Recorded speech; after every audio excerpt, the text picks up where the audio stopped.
In today's video, I'm going to teach you how to move an object to a different layer in AutoCAD. Layers keep your drawing organized, control object appearance, and make editing faster. Moving objects between layers is quick once you know where to look, and there are a few reliable ways to do it. I'll walk you through the standard method first, then show two handy alternatives so you can choose what fits your workflow. Start by making sure no command is currently active. If you're unsure, press Escape once or twice. Now, select the object or objects you want to move. With them selected, go to the Home tab on the ribbon. Look for the Layer panel and click the Layer drop-down. This shows all the layers in your drawing.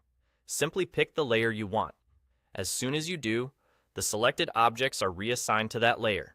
You'll often see properties like color, line type, or line weight update immediately if those objects are set to by layer, which is the typical and recommended setting. If you don't see a visual change, double-check that the target layer is turned on and thawed, and that your objects aren't overriding properties individually.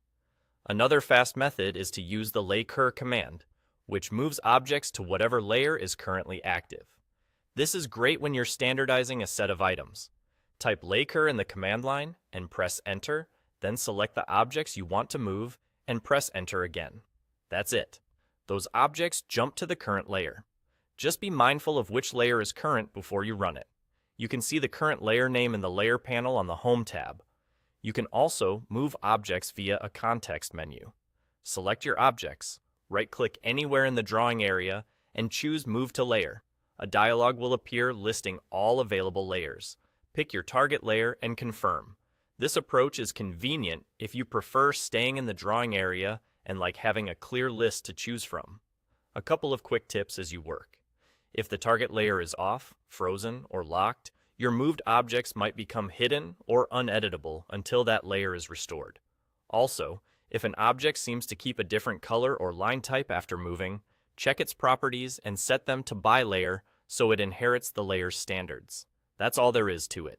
Whether you use the Layer drop-down, the LayCur command, or the right-click Move to Layer option, you'll keep your drawings clean, consistent, and easy to manage.